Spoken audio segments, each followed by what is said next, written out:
Welcome back to Learning Lashon HaKodesh. We are on the 15th letter of the Hebrew alphabet with the letter SAMECH. The SAMECH, a closed round letter, represents the idea of divine support. So this support is both in the active sense that God provides support to man and in the passive sense that man relies on him. The rabbis teach that man's confident reliance in God's support is fundamental in one's faith and belief. In the book of Ecclesiastes, which is a controversial book with a unique look on man's life and conduct on earth. King Solomon, the traditional author, ends the book with a summary of all his teachings by saying, Sof davar, a final word. When all has been heard, fear God and keep his commandments, for this applies to all mankind. Now, I'm using the Tree of Life version here, but other translations, such as Art Scrolls, renders it as the sum of the matter. What is the sum of the matter? Well, the author of Ecclesiastes teaches that the sum of the entire matter is that at the end of the day, the whole point is for you to remember to fear God and adhere to his laws. Now, an interesting note for me in this verse is that it ends with all mankind, for this applies to all mankind.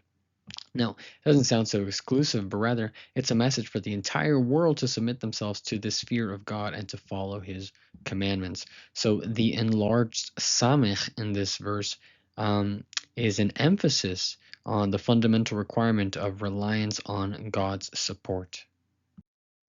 Now, Jewish tradition maintains that the tablets that were written on both sides don't just refer to normal writing on both sides, but that the letters were actually etched onto the stone completely. Yet, when you turned the tablet around, it didn't just appear backwards, but it appeared exactly the same, where you could see the etching on the tablets. So, going deeper into this tradition, it says that the Samech and the closed Mem had no natural support to keep them from falling out, yet a miracle occurred. In the tablets, the centers of the Mem Sofit and Samech were suspended by a miracle. So, let me just draw a big Samech on here. Again, as a visual aid, imagine a Samech was etched onto a tablet. The middle piece would naturally fall off. Logically, it would fall off. The Talmud teaches this was not so, but a miracle kept this letter and the closed mem suspended in the air. The very shape and form of the Samech offers multiple interpretations regarding the inner circle and the outer circle.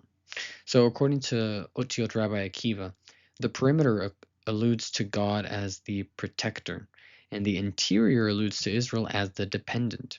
The center of the Samech is an allusion to the Mishkan, which is the tabernacle where the Shekhinah, the divine presence, dwelled during Israel's journey in the desert. Furthermore, once Israel settled in the Holy Land, the center of the Samech depicted the Beit HaMikdash, the holy temple, where the Shekhinah now dwelled. The temple, when it was standing, was understood to radiate holiness to the entire world, as the prophet Isaiah writes, Ki mitzion tetzeh Torah, for from out of Zion shall come forth the Torah and the word of Hashem from Jerusalem. Again, this emphasis on the temple is seen most in the following teaching. Just as the body receives its vitality from the heart, so the entire world receives its spiritual life from the temple. So, discussing the form of the Samech, it alludes both to God as the supporter because he has no beginning and no end, considering how most draw the Samech as just a circle. And humans are comparable to Samech because a round object can't stand by itself since it's just going to roll away unless it is supported. The first Samech in the Torah with regard to living beings appears in the narrative of the creation of Eve. So the Samech appears 2 times earlier, but used in reference to rivers, not living creatures. So why is this so significant? Well, originally, God created man and female as one organism. One of the more popular translations of this narrative maintains that Eve was created from Adam's rib. Now, in the context of gender studies in the Bible, Dr. Nicholas Chaser at Israel Bible Center does a fantastic job explaining that this interpretation has been the basis of many misogynistic presentations, we'll say, seeing women as inferior because, well, women was made from the rib. Well, sure, they can come to the defense by saying, oh, but the rib does a good job at protecting the organs. But nonetheless, in this interpretation, man is a whole body and the woman was just made from a rib. Now, it might surprise a few to say that this interpretation of Eve being formed from Adam's rib is primarily popular in Christian circles. However, scholars have been able to rediscover an interpretation that is actually primarily Jewish, in which it interprets it as saying that Eve was created from Adam's side. So no longer just a bone in the body, but an equal side.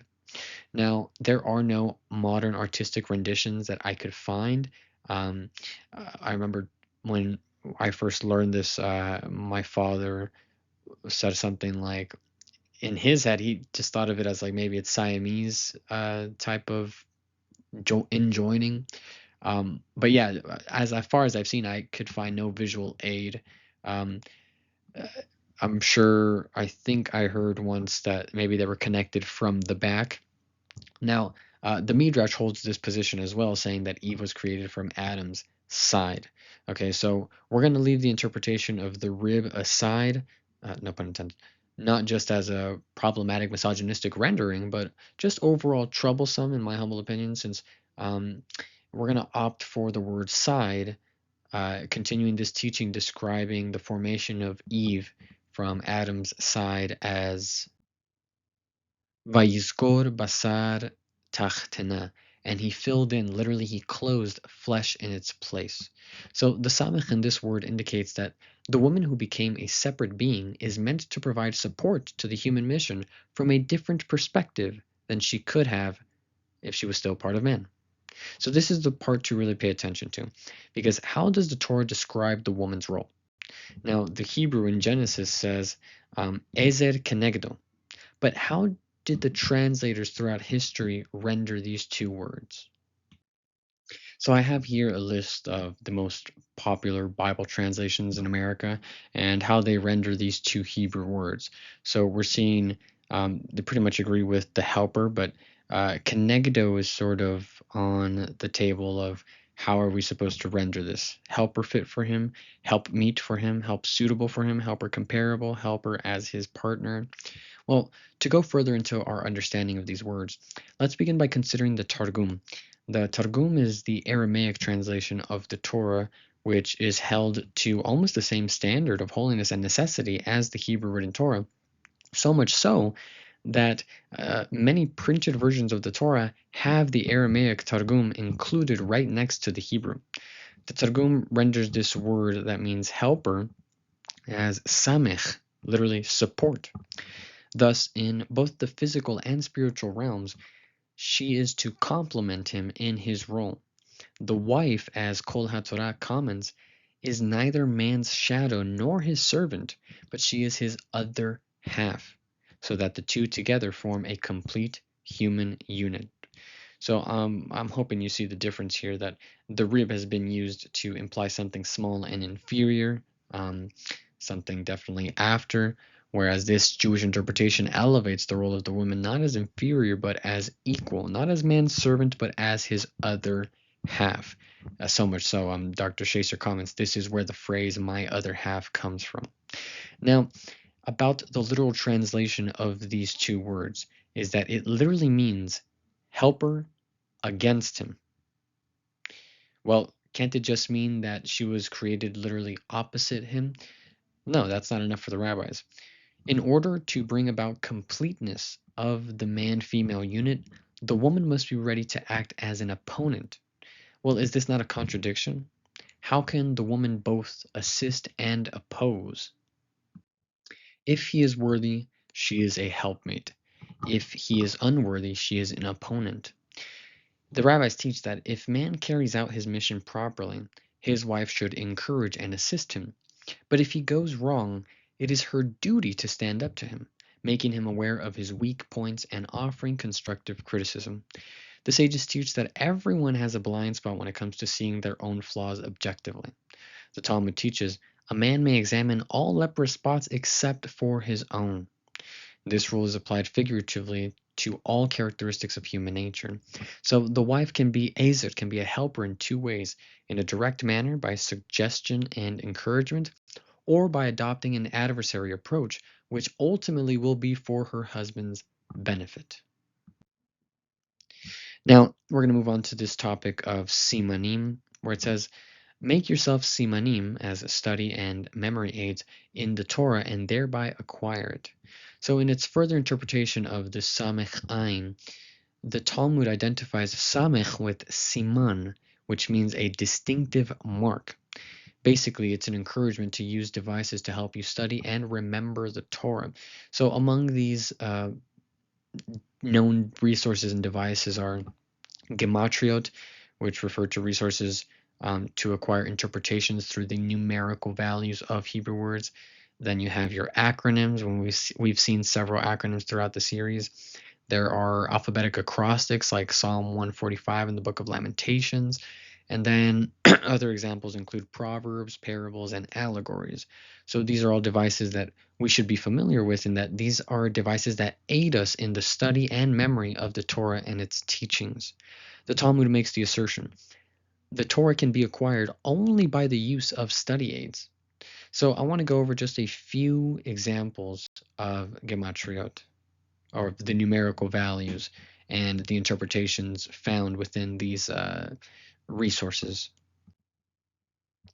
Okay, everyone knows that God is one and his oneness is indivisible, but nevertheless, Jewish tradition sees Hashem manifesting himself to mankind in the 13 attributes of divine mercy. This is seen, I would redirect you to Exodus chapter 34, specifically verses 6 to 7. Now, an allusion to this is found in this declaration of the Shema, as seen in this slide, Hashem Echad. Now, what is the gematria of Echad? Aleph is 1, Chet is 8, Dalet is 4, so that's 13, the 13 attributes of Hashem. However, the individual letters of the word Echad are a constant reminder of God's oneness. Aleph means he is one, he is unique in all of the Chet, the 8, all 7 heavens and on earth, and in Dalet, the 4 directions of the compass.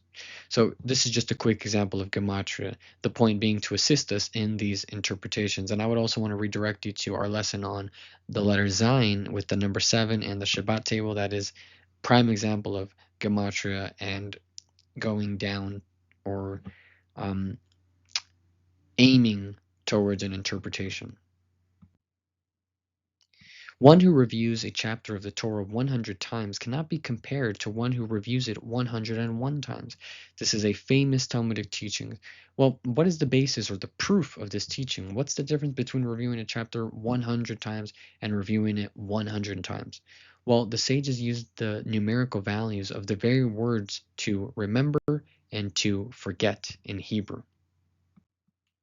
The numerical value of the word zachor, which is to remember, is 227. And the numerical value of the Hebrew word to forget is 328. So what is the difference between to remember and to forget in Hebrew? Well, literally, the difference between those two numerical values are 101. Thus, this indicates that each time one reviews a passage, he removes 1 degree of forgetfulness, until after 101 times he has reached the level of remembering. This Talmudic interpretations for the letters includes both Samech and next week's Ayin. So to conclude the lesson, Rashi comments that besides the simanim, or the devices found in rabbinical literature, it is advisable, it is recommended that everyone should formulate their own individual associations of facts and numbers. Well, why is this recommended? It's recommended in order to embed them in one's mind and to facilitate the mastery of the vast amount of heavenly wisdom that was handed down at Sinai. So the best thing you can do when you learn is to remember what you've learned. So in my experience, I use music as a great aid to help me remember the Hebrew for many phrases, many prayers, many blessings. And also, of course, the repetition of writing and pronouncing will serve as an aid, as we saw in today's lesson. And we know you're not supposed to do it just 100 times, but 101 times. So may all your learning be made easier through the use of these resources and these simanim. Shalom, shalom, shavuot tov to all.